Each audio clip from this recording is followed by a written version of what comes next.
dahil sa malalang isyu ng pagbaha sa iba't ibang lugar sa Pilipinas na siyang naging dahilan ng pagkakabunyag ng mga katiwalian at korupsyon sa mga flood control projects under DPWH. Nabunyag ang ilang pangalan ng mga inaakusahang corrupt officials at ilang mga kilalang prominenteng tao na siyang nakikinabang sa bilyong-bilyong pera ng taong bayan. Ayon sa pahayag ng mag-asawang Curly at Sara Diskaya na isa sa pinakamalaking kontraktor ng DPWH sa maanumalyang flood control projects, isa si Arturo Atayde sa mga umano'y binibigyan ng lagay para maituloy ang maanumalyang kontrata. Tampok ngayon sa usap-usapan ang mag-ama na si Arturo Art Atayde at ang kanyang anak na si Congressman Arjo Atayde kaugnay sa mga aligasyon ng kickbacks at SOP sa mga proyektong pang-flood control. Si Arturo Art Atayde ay kilala ngayon bilang isang Spanish-Filipino na negosyante na asawa ng veteranang aktres na si Silvia Sanchez at ama nina Arjo at Ria Atayde. Sa mga pampublikong record at profile ng pamilya, madalas siyang nilalarawan bilang isang suportadong padre de pamilya na ikinasal kay Silvia noong taong 2004 at nanatiling malayo sa spotlight ng showbiz. Para sa karamihan, nakilala lamang siya bilang bahagi ng kilalang pamilyang Atayde sa industriya ng showbiz. Gayunpaman, iba at mas kontrobersyal ang lumalabas sa ilang lumang ulat at talakayan online tungkol sa kanyang nakaraan. Sa iba't ibang forum at naka-archive na pinagmumulan, ikinakabit si Arturo Atayde sa tinaguriang Atayde Kidnap for Ransom Group at may mga sinasabing inaresto siya sa Makati noong 1992 bilang bahagi ng isang anti-crime crackdown. Bagamat ilan sa mga ulat na ito ay galing sa mga diskusyong gawa ng user at nananatiling haka-haka, ang agwat sa pagitan ng mga aligasyong iyon at ng kanyang kasalukuyang imahe bilang negosyante at padre de pamilya ang nag-uudyok ng kuryosidad at debate online. Dahil sa pagkakabanggit ng pangalan ni Arturo Atayde sa maanumalyang flood control projects, muling lumutang sa social media ang mga aligasyong kasong kinasangkutan niya noong taong 1992 tulad ng kasong kidnapping. Ayon sa artikulong aking nabasa na may petsang September 30, 1992 na ang nagsulat ay si Claro Cortez, 14 na tao, kabilang ang 4 na ahente ng imigrasyon ang naaresto dahil sa kasong kidnapping sa pinaigting na kampanya laban sa sunod-sunod na kaso ng ransom abductions ayon sa pinuno ng sandatahang lakas noong araw na iyon. Ayon kay General Lisandro Abadia, sinasabi ng di umano'y pinuno ng mga sospek na ang kanilang operasyon ay suportado ng mataas na opisyal ng pulisya at militar, kabilang ang isang general ng pulisya. Sinabi ni Abadia na sangkotan 14 sa carnapping, pagpatay at kidnapping, kabilang ang pagdukot sa 2 Amerikano na pinalaya matapos magbayad ng ransom. Kinilala niya ang mga Amerikano bilang sila John Keegan at Greg Stilwell, ngunit hindi sinabi kung saan sila nagmula. Ayon sa US Embassy, wala itong kaalaman tungkol sa ganitong uri ng mga pagdukot.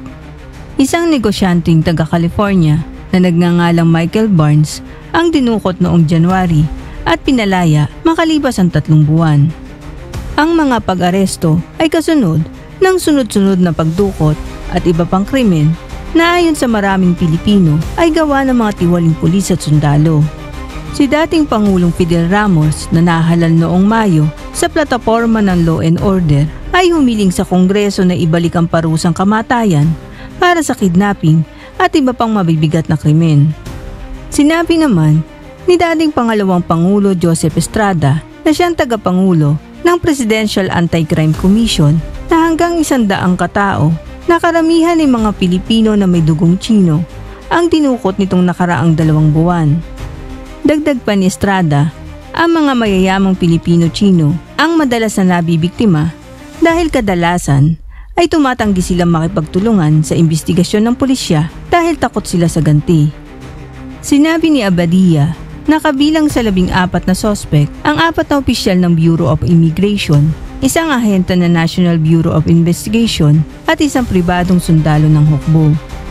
Idinagdag pa niya na ang leader ng grupo ay si Arturo Atayde, miyembro ng isang kilalang pamilya na inaresto noong Lunes sa Makati. Ayon kay Abadia, si Ataide na dating customs broker ay umamin na sangkot siya sa mga nasabing krimen. Sinabi ni Ataide sa mga mamamahayag na 5 opisyal ng militar at pulisya ang kasabwat, kabilang ang isang general ng Philippine National Police. Tumanggi siyang pangalanan sila at hindi nagbigay ng pahiwatig ang mga otoridad kung aarestuhin o iimbestigahan ng mga nasabing opisyal.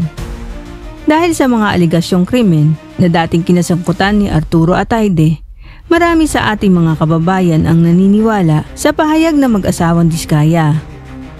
Kilala si Arturo Ataide hindi lamang bilang isang negosyante, kundi bilang isang personalidad na paulit-ulit na nasa sangkot sa iba't ibang aligasyon ng kaso ng katiwalian, pandaraya at maging sa mga kaso ng karahasan tulad ng kidnapping.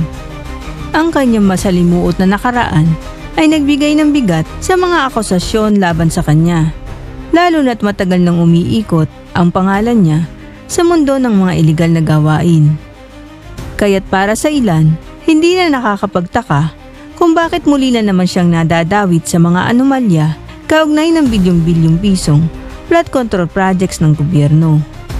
Bukod pa rito, hindi rin nakaligtas sa mga mata ng publiko ang mga yaman at ari-arian ng mga Ataide. Kilala sila sa pagkakaroon ng malalaking bahay sa mga eksklusibong subdivision at pati na rin sa ibang bansa, ilang luxury cars at mga negosyo na hindi malinaw kung paano niya naipundar.